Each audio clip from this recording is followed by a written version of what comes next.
Ce vendredi 8 avril 2022, la température ressentie à Porto Novo est variante entre 33 et 26 degrés avec de l'orage isolé. Cependant, le calendrier des faisans annonce une journée défavorable. C'est placé sous le signe de rein faux. Le signal est au rouge. Vous croyez en ça? Nous avons l'habitude de vous demander de prendre les dispositions qui s'imposent afin que la journée que l'Éternel Dieu a faite soit agréable et parsemée de béatitude pour tout un chacun de nous. Mesdames et messieurs, bonjour à vous tous et bienvenue à la une des journaux. Nous allons démarrer ce matin par le quotidien Le Tambour. Le Tambour qui dit quoi ce matin? Opération d'enrôlement au RAVIP et à l'ALI. Jean Fassinou a comme voix sensibilise les hommes de Dieu, a titré le journal Tambour dans sa livraison de ce jour. Du coin info qui met tombola pour le poste de secrétaire exécutif. 5 nouveaux gagnants tirés au sort. L'information c'est en page 4 du journal du coin info dans sa livraison de ce jour. Animation de la vie politique au Bénin où est passé Inoussa Biowourou et son TDU s'interroge. Le quotidien du coin info ce matin. Le leader du jour qui écrit: après avoir subi toutes les étapes du processus de sélection, qu'est-ce qui pousse des secrétaires exécutifs des mairies à démissionner, s'interroge le journal Le Leader du jour ce matin dans sa livraison.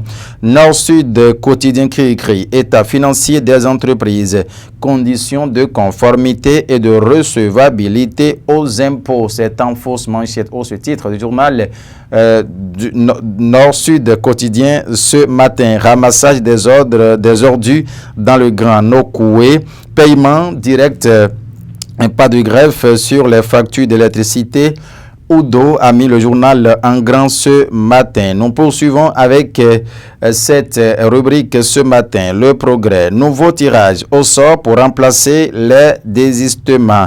Les 77 secrétaires exécutifs enfin au complet, a titre le journal Le Progrès ce matin. Le Coopérant qui écrit quoi? Management politique rassurant et payant du coordonnateur de Parlement UP à Porto Novo. Les artisans s'engagent en faveur de l'UP du président Louis Vlavonou dans l'OME, a titré le journal dans sa livraison de ce jour. Mesdames et messieurs, cette rubrique doit, se poursuivre avec Félicien Bonou à la réalisation. Le matinal qui a mis législative du 8 janvier 2023.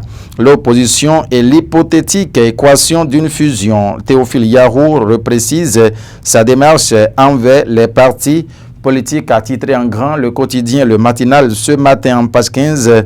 Les informations beaucoup plus détaillées sont à retrouver.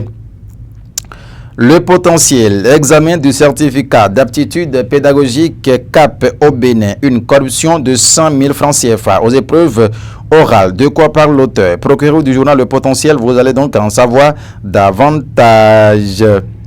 Matin libre, Bénin, pour détention illégale d'armes de guerre, un militaire français débarqué de vol. À titre le journal, en page 10, le quotidien du Batito a laissé de plus amples détails dans ses colonnes ce matin.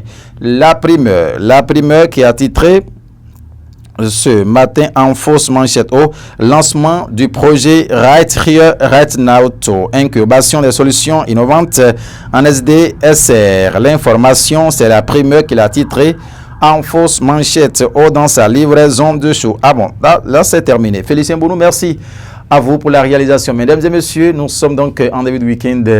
Prenez les dispositions qu'Alex nous a l'habitude de vous le dire, nuit gravement à la santé. Alors, bonne journée à tout un chacun de vous en compagnie de nos programmes. Et attention, il ne faut pas oublier de saluer la détermination des forces de l'ordre dans le département de l'OME qui sont engagés depuis quelques jours à remettre de l'ordre dans ce désordre qui sévit avec acuité sur nos axes routiers, le non-respect des feux tricolores, le non-port de casque, le phénomène de surcharge sur les motos sont véritablement réprimandés par les forces de l'ordre. Chapeau tout simplement à vous et félicitations à Madame le préfet de l'OME, Dr Maria Potrosso. Une fois encore, merci de nous avoir suivis.